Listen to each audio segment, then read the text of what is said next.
Bien, bueno, muchísimas gracias, el gusto es mío. Gracias Alejandro por la invitación. También la hago extensiva a tu equipo, Cintia, Verónica, al equipo del Hospital Italiano. Y la verdad que para mí es un gusto muy grande,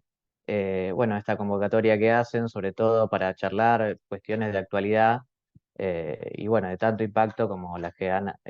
recién hablado con la doctora también y charlado. Yo voy a complementar un poco lo que estuvieron viendo, también vamos a hablar un poco de las implicancias y la presentación de varios datos, sobre todo en historia de salud integral.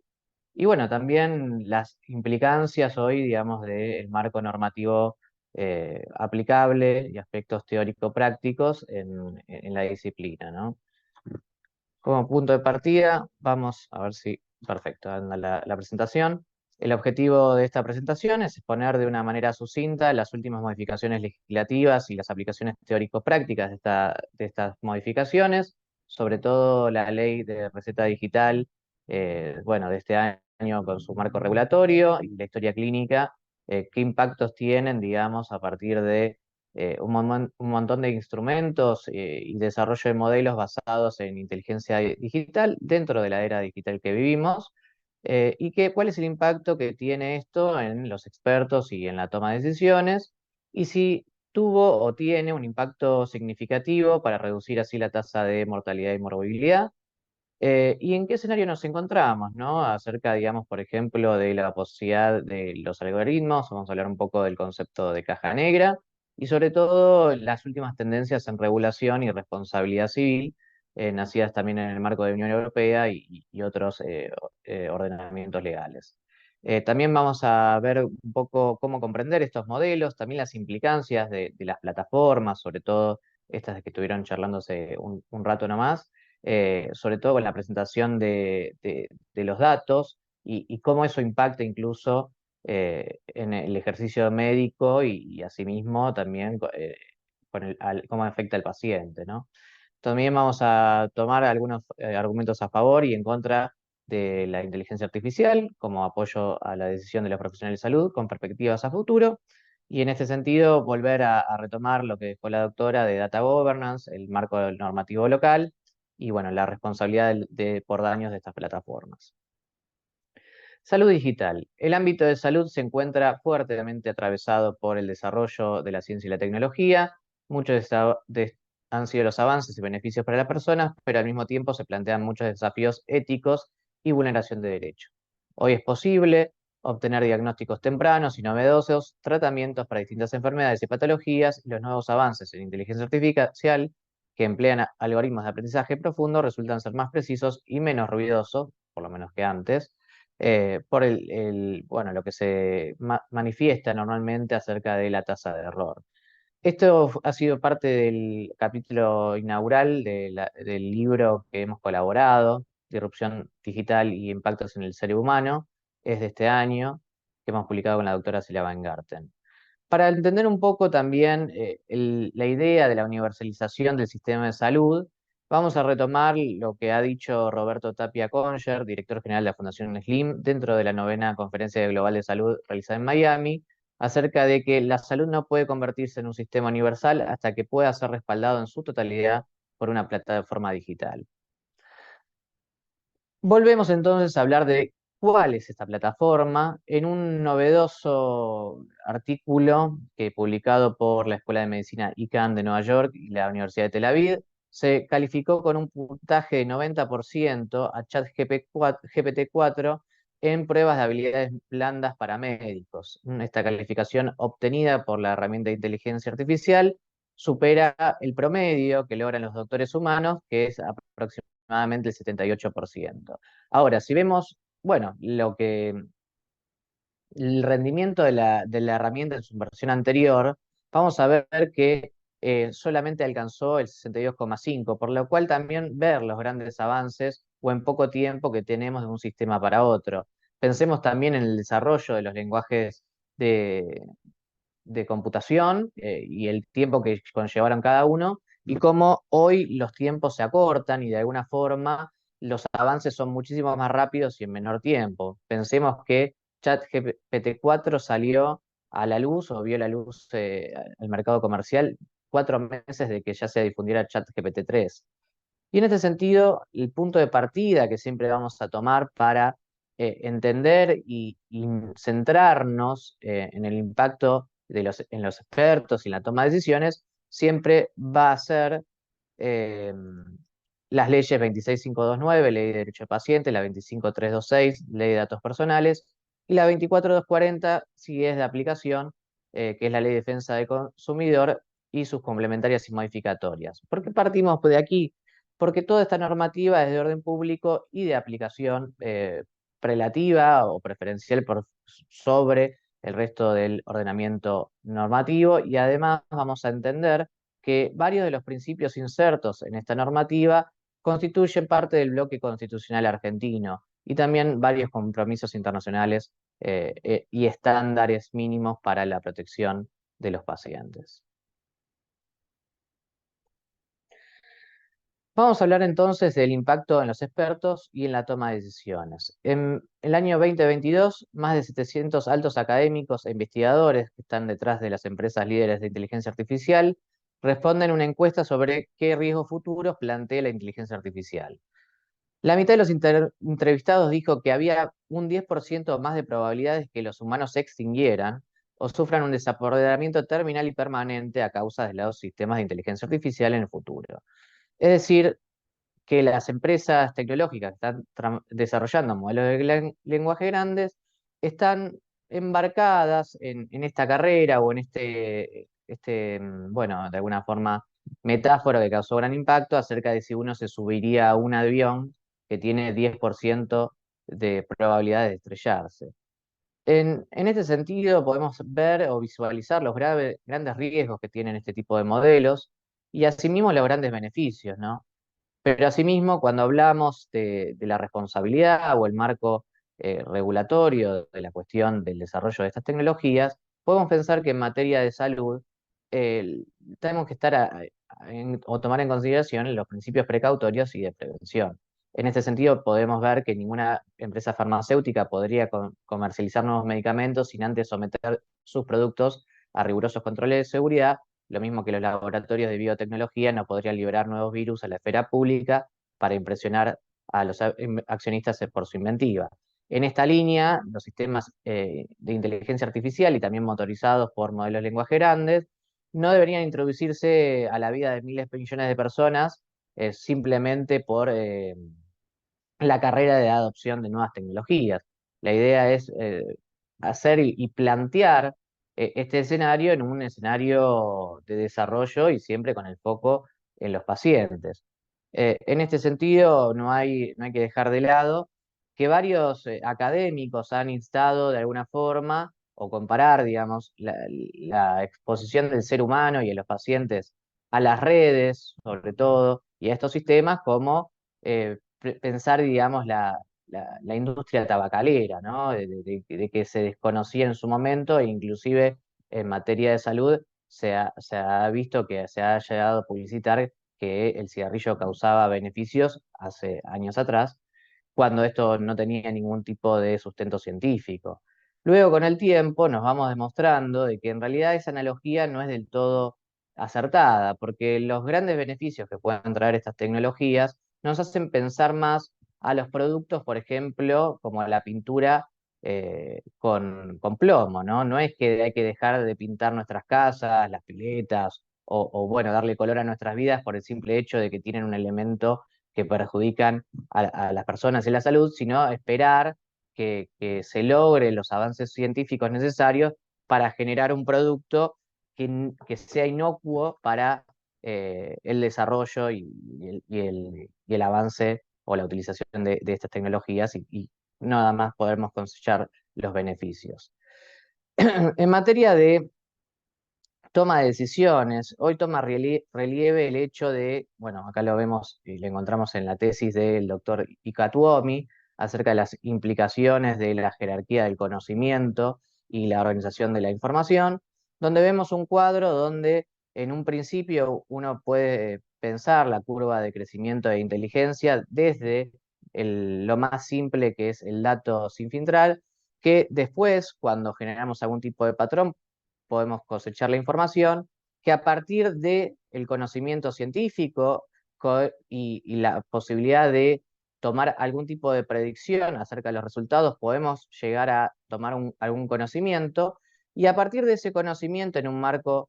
mayor de decisión está la inteligencia, que es tomar las buenas decisiones. Pero eso, y si vamos a hablar de la característica de los profesionales liberales y los expertos en salud, tenemos que hablar de que un componente esencial es la parte de las habilidades blandas y sobre todo la empatía, ¿no? A partir de esa compasión, si se quiere, se genera esa sabiduría y es tan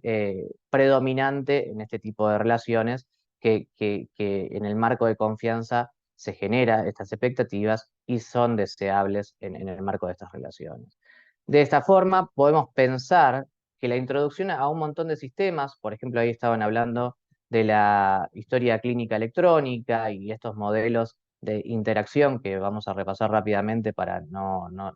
detenernos tanto ahí en tiempo y plantear algunas otras cuestiones, eh, nos plantean de que de repente un montón de esta información de carácter, como había señalado la doctora, información sensible y que goza de o debe gozar de confidencialidad, de repente están subidas a Internet o en sistemas que tal vez no dependen solamente de nuestras instituciones, sino que están en un marco de exposición de terceros que desconocemos. Es decir, imprimimos o instalamos nuestro soporte técnico, nuestra infraestructura de historia clínica a un sistema integrado por terceros bueno, nosotros suponemos y esperamos que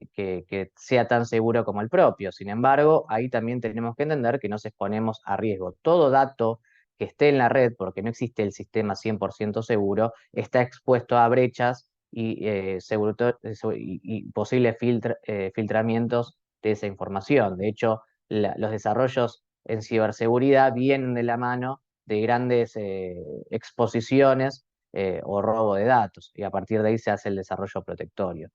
En este sentido, pensar hoy en nuestra sociedad el impacto que tiene el dato, ¿no? Y la importancia que tienen estos datos. Hoy podemos pensar que la información ha pasado en un segundo lugar y también entender que cuando vemos nuestra ley de datos personales, una ley que ya tiene 20 años, habla de dato, lo confunde con el concepto de información. Y eso también paradójicamente hoy tiene un impacto por el hecho de que el dato o el simple dato es hoy tal vez muchísimo más relevante que la información en sí, porque a partir de esta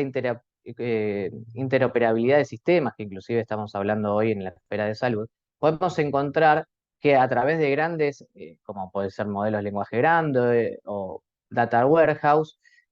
muchas empresas se encuentran, y es básicamente su fuente de valor, esta big data y estos datos puestos a disposición que hoy encontramos en la red. Y paradójicamente, esta exposición de datos no normalmente se da en el marco del resguardo institucional de la historia clínica, sino que incluso en sistemas como podemos ver en el Poder Judicial, la página de PJN, si ustedes buscasen un expediente de responsabilidad profesional, muchas veces van a ver que eh, no está de alguna forma encriptado y ninguna forma eh, reservado ese expediente, sino que ustedes simplemente poniendo el nombre de una persona podrían encontrar subida en formato PDF toda la historia clínica anexada a dicho expediente. Por lo cual, un montón de presupuestos que encontramos en la ley de protección de los pacientes, y bueno, la ley de datos personales, esos principios no se ven reflejados en la realidad y en el día a día, inclusive en el mismo sistema del Poder Judicial. En este sentido, hace poquito se admitió una acción de amparo con respecto a la evolución de estos sistemas y con la búsqueda de que sean, asimismo, muchísimo más probos y transparentes en un montón de sentidos. ¿Mm? En este mismo orden de ideas, nuestro magistrado de la Corte Suprema, el doctor Ricardo Luis Lorenzetti, ha sostenido que el contacto del consumidor con sistemas expertos es frecuente y particularizado, ya que se trata de organizaciones de logros técnicos o de experiencia profesional que organizan grandes áreas de entorno material y social en las que vivimos. Al subir al avión, volviendo a esta analogía, que curiosamente se repite, no revisamos los controles del aeropuerto, ni la capacidad del piloto, o al contratar de Internet no hacemos una indagación sobre la solvencia del oferente, si incluso existe, del servidor o el funcionamiento de las claves, el sistema de seguridad de las transacciones, de los aspectos. Siempre suponemos que alguien se ha ocupado de que estas cosas funcionen y que ese sujeto no es conocido y responsable de sus actos, como ocurre con el arsenal del barrio o lo que podríamos pensar en la consulta tradicional. Eh, pero bueno, este sistema o esta complejidad técnica es abrumadora y el punto o la cuestión que genera o el mayor foco de responsabilidad va a ser la fiabilidad que generan estos sistemas, reiterando las marcas, el respaldo del Estado y otros símbolos, que todas estas cuestiones no hacen más que generar confianza y de esta forma, como en muchos sistemas jurídicos, la confianza es el principal elemento jurídico a tener en cuenta, fuente inclusive de responsabilidades y sobre todo un bien jurídico que todos los sistemas tienden a proteger. Cuando hablamos del impacto que tienen, creo que la doctora había utilizado este mismo ejemplo, la revista Nature en el año 2020, en marzo si no me equivoco,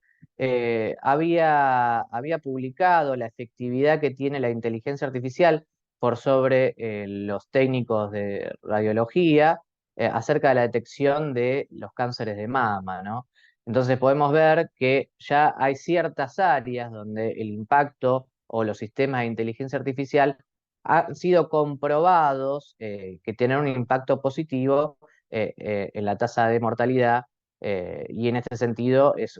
bueno, es esperable o podría serlo que los profesionales de salud se basen en estos sistemas para generar diagnósticos más eficientes. En este sentido, no hay que abandonar la idea de que es el profesional quien se basa en el sistema y no al revés, más allá de que, insistimos, hay muchos, bueno, hoy la confianza que generada nos hace pensar de que estos sistemas parecen libres de errores, pero como vamos a ver, va a ser más complejo. Alejandro, decime más o menos cuánto tiempo me queda. 5 minutos más, Juan Manuel, no, no hay ningún inconveniente. Perfecto. Bueno, vamos rápidamente. Acá vamos a ver un video que hoy todos tenemos acceso a ciertos diagnósticos a través inclusive de nuestros asistentes en celulares.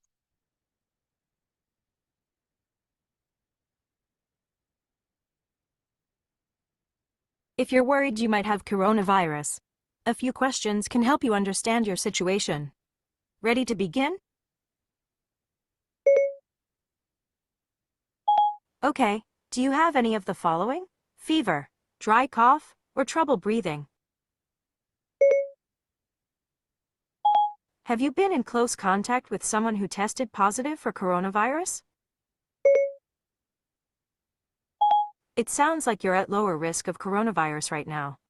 Stay healthy by washing your hands often for 20 seconds, and help stop the spread by avoiding physical contact with people outside your home. For more Bien, info, visit the esto de lo que CDC's acabamos de ver website. era un test de coronavirus que implementa Apple a través de su asistente Siri, el cual ya, digamos, eso nos pone en un punto de partida diferente, ¿no? Porque cuando viene el paciente a la consulta, tal vez debemos indagar a través de qué tipo de elementos o dónde se asesoró previamente, porque eso puede impactar inclusive en la entrevista o en la consulta que pueda hacer con nosotros. Y en este sentido, hoy en la revolución de la inteligencia artificial y la automatización no va a ser un evento único, como se había supuesto antiguamente como la singularidad, sino que va a ser una cadena de revoluciones cada vez mayores y el impacto cada vez va a ser mayor. Entonces tenemos que preguntarnos, ya no solo como profesionales, sino como seres humanos, si tenemos la estabilidad mental y la inteligencia emocional para reinventarnos y, sobre todo, dejar o poder transitar estas expectativas o estos riesgos que uno asume eh, sin mayores daños a nuestra salud. Y en este sentido, pensar un poco también de que antiguamente lo que ha sido un motor de búsqueda, mero sistema de información, hoy directamente se personaliza a través de un asistente virtual, que ya con los modelos de lenguaje grande podemos hasta, y bueno, las tecnologías como hoy vemos que también impactan en los deepfakes, generar esta expectativa, esta confianza muchísimo mayor. En ese sentido, la idea la idea de generar una red nacional de salud, creo que ya lo habían hablado un poco anteriormente, es parte de la política del Estado Nacional desde el año 2018, donde se establece la Estrategia Nacional de Salud Digital, y estas redes de salud tienen un impacto en nuestra realidad. Habían hablado un poco de los cyborgs, su implicancia, acá vemos Neil Harbison definido por su panel de conocimiento, y la afectación a los derechos de los pacientes en la implementación de estas redes nos hacen preguntarnos cuál es el límite de dirección y control de estos datos, los derechos fundamentales del paciente, el derecho a la no discriminación y la revisión de las calificaciones, preguntarnos seguramente de la seguridad de estos datos personales y el acceso a los mismos, e inclusive plantear la posibilidad que toda vez que el paciente es titular de estos datos, las implicancias de que puede tener, por ejemplo, esa relación con distintas aplicaciones en su celular o en la misma exposición que puede hacer el mismo de estos datos. En este sentido, piensa en la importancia que tiene en el sentido de discriminación, por ejemplo, ciertas patologías, o bueno, inclusive al momento de si hay alguna entidad financiera que pueda acceder a estos datos, por ejemplo, la garantía de un crédito en el sentido de las implicancias que pueda tener nuestro estado de salud. La intimidad personal, hablar de la intimidad informática, porque muchas veces se habla de, bueno, casos como el gobierno estonio, un sistema completamente encriptado dentro de un sistema de confianza como la blockchain, y esto claramente tiene impactos y sobre todo algún tipo de connotación en el resultado, ¿no? El secreto de las teleasistencias, la confidencialidad, el acceso a la información, etcétera. Acá vemos, por ejemplo, bien manifestado por Quino, bien pragmático cómo se llevan el pensador de Rodin y es reemplazado por una computadora. Y en el futuro estaríamos preparados entonces para estar o tener colegas robots, donde tal vez nosotros seamos quienes complementemos las habilidades de las máquinas y no al revés, como acá, por ejemplo, predice Brent Smith. Vamos a preguntarnos entonces si es un nuevo renacimiento de lo que estamos viendo. Básicamente, muchas de nuestras decisiones las vamos a pensar desde la función de un algoritmo, es decir, un input donde vamos a encontrar dentro de esta caja una listado de instrucciones y una solución. El problema está en cuando estos algoritmos o sistemas funcionan como verdaderas cajas negras, donde nosotros inclusive como seres humanos no estamos seguros de la información que estamos suministrando. Piensen en el paciente que cuando accede a este tipo de sistemas, qué tipo de información puede otorgarles y asimismo cuál es la respuesta. Bueno, pensemos por ejemplo que cuando planteamos algún tipo de sintomatología en un buscador de internet, muy probablemente lo asocie con enfermedades que no tienen nada que ver tal vez con el estado de salud del paciente. Y eso a su vez genera una respuesta en la persona, porque nosotros también de alguna forma funcionamos como los algoritmos, donde en realidad lo que interactúa dentro de nosotros son respuestas realmente complejas de carácter biológico, y eso puede incidir en nuestros pensamientos y acciones. En este sentido, pensar que estos sistemas generan expectativas y estas expectativas generan confianza y, como habíamos dicho, es el principal o la principal fuente de obligaciones. ¿Qué expectativas podemos tener, por ejemplo, tanto como en el producto, la calidad de cumplimiento de características, y acerca del productor? En este sentido también podemos hablar o pensar en el desarrollador de este sistema, acerca, por ejemplo, de la publicidad, la marca, la imagen, y insistimos que esto también es principal fuente de obligaciones, como establece el 1067. Bueno, acá también el Parlamento Europeo está trabajando hace más de 3 años en recomendaciones acerca del régimen de responsabilidad civil. En Argentina, ¿dónde encuadraríamos estos casos? Bueno, si, parafraseando un poco a Borges, eh, él habla de que tenemos todo el pasado por delante. Bueno, él lo había hecho con un colega, y muchas veces podemos establecer que los principios del derecho de daño son de plena aplicación en estas circunstancias. Podemos pensar entonces en el el deber de prevención, el deber de eh, reparación y sobre todo la sanción en el caso de daños punitivos para este tipo de situaciones. Aplicación de la defensa del consumidor. Muy probablemente vamos a ver que el riesgo o el riesgo provecho o el introducir algún tipo de estos elementos en la sociedad es un elemento importante para tener en consideración y siempre que nos encontremos dentro de una relación de consumo, cuando estemos hablando por fuera de la neta responsabilidad profesional, podría ser de aplicación y de hecho vamos a ver si nos llego con el tiempo a ver un caso que así se aplica. En el caso de la Ley de Defensa del Consumidor, volvamos a poner el foco de que los profesionales liberales, tanto los médicos y otros profesionales, recordemos que la ley siempre supone que estamos enfrente a un profesional liberal cuando este profesional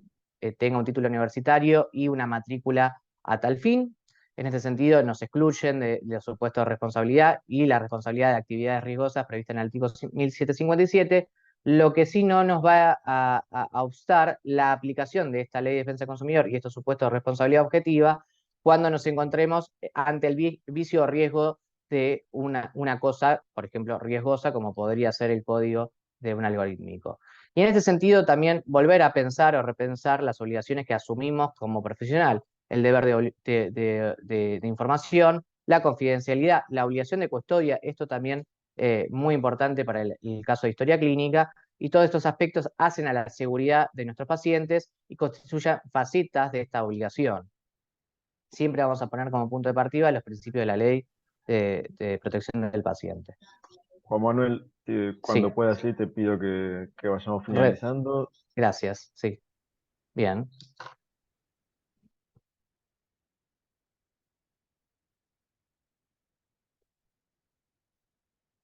Para finalizar un poco, hablar de la historia clínica integrada, donde, por ejemplo, también vemos que tiene una parte de procesamiento autónomo de la información y que cuando ingresamos a la historia clínica del paciente pueden encontrar que el mismo sistema les da la información del último resultado. En ese sentido, también muy importante la capacitación que podamos tener o el conocimiento dentro del sistema. Pensemos, por ejemplo, que el último resultado tal vez haya sido, por ejemplo, una consulta de guardia y entonces muchos de los signos o los elementos para el diagnóstico podrían estar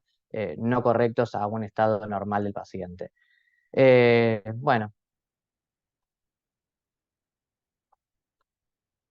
por último, hablar de un antecedente de aplicación de la Ley de Defensa del Consumidor, CAR contra el Sanatorio Privado de Salud, donde, vamos a hablar un poco del sumario, la parte accionada no había entregado en tiempo oportuno la historia clínica. En este sentido, recordar que los plazos de entrega y la forma de la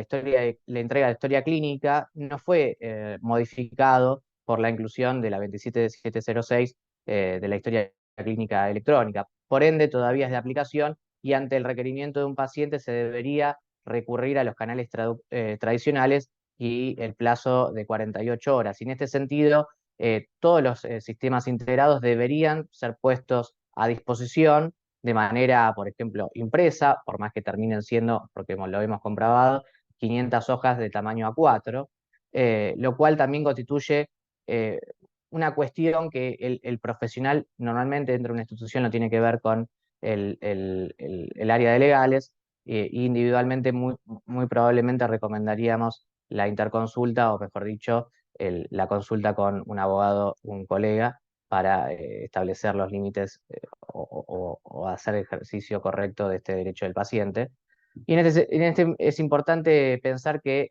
se aplica el daño punitivo para la institución en este antecedente y que recordar que la historia clínica es un instrumento médico legal imprescindible tanto para profesionales de salud y auxiliares. Bueno, muchas gracias por su tiempo, me hubiese encantado poder ordenar un poco más las ideas en el tiempo y espacio, pero ya empezar un poco tarde me, me ha puesto un poco eh, por fuera de foco. Pero espero que se haya entendido. Queda abierta si quieren hacerme alguna consulta o pregunta. Se entendió perfectamente, Juan Manuel. Excelente presentación. Te agradezco por todos tus contactos, por tu tiempo y yo particularmente quiero hacerte una pregunta y robarle 2 minutitos más a Facundo, que es quien sigue. Bien, Hemos visto previamente a Marisa un poco hablando de historia clínica, que vos justamente finalizaste hablando de la historia clínica. También hablamos un poco de la receta y esta última ley que establece la necesidad de que todas aquellas plataformas que vayan a prescribir justamente se registren y de algún modo se certifiquen. Y nos hablaste justamente de algoritmos. ¿Cómo crees que va a ser el futuro en relación al registro de la aprobación de estos algoritmos que se van a usar principalmente en salud? Bien, justo lo iba a hablar, eso es muy interesante también, porque el espíritu de lo que vemos de la ley de receta electrónica y digitales es también poner el foco en la teleasistencia, porque, a ver, la ley no viene a incluir el concepto de eh, receta electrónica o digital a partir de la ley de firma digital, porque simplemente inclusive podrían haber sido aceptadas sin la introducción de una nueva norma. Lo que implicaba era, por ejemplo, cómo reemplazar el sistema que con sus deficiencias dentro de todo la población esperaba, es decir, la receta formato WhatsApp foto, que dejó de tener eficacia en febrero de 23, a la aplicación de sistemas o con el resguardo, digamos, o la posibilidad de prescripción. Y en este sentido, lo que vemos, acá ven, es el Ministerio de Salud utilizando este formulario con motor de RedCap, donde habla de un montón de cuestiones para tener en cuenta e inscribir estos sistemas. Y de hecho tienen tiempo, según la regulación, hasta el 31 del 12 de este año para inscribir estos sistemas dentro del Ministerio de Salud. Lo que va a hacer, inclusive podemos ver, inclusive que una de las preguntas del formulario es qué características de confidencialidad tiene para los datos. Por ejemplo, acá si hay algún tipo de estándar o algoritmo para la a ver, un segundo. Bueno, habla de encriptación, funciones de validación y sobre todo si, creo que los tenemos por acá, bueno, de la aceptación por declaración jurada de toda la normativa. Y había también hablaba, a ver si lo encuentro en el formulario, de si utiliza algún tipo de asistencia profesional con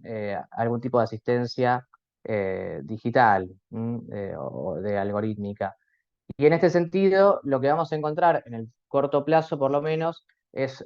un listado de confianza de estos sistemas, en el cual realmente no es que nos garantiza, porque la autorización administrativa de funcionar en realidad no hace a la responsabilidad civil, sino que vamos a estar en el caso concreto y siempre vamos a estar transversalizado con lo que digan los códigos de ética y los mismos asociaciones médicas. Por lo tanto, lo que vamos a ver en el corto plazo es la incorporación de varios sistemas a estos listados donde uno como profesional puede adherir y empezar a utilizar los sistemas de receta médica o inclusive algunos sistemas ya aprobados, pero esto va a ser parte, digamos, de la incorporación de estos sistemas a la práctica y no viceversa, ¿no? Siempre poner el foco en nuestra responsabilidad y en las características propias de nuestra disciplina. Que bueno, inclusive en otras interacciones me han comentado lo mismo los médicos, las implicancias que parte de los sistemas que funcionan en sus instituciones, por ejemplo, ciertas encriptaciones de datos de los pacientes, como por ejemplo la referencia a si es VIH positivo, etcétera, y cuestiones de ese tratamiento de esa información sensible. Así que en el corto plazo lo que vamos a ver es eso, una aplicación o la puesta en práctica de un marco de interoperabilidad, lo cual vamos a ver otra vez la puesta en riesgo de mucha de esta información y en todo caso vamos a tener que estar a los parámetros que establezca las asociaciones médicas y los códigos de ética.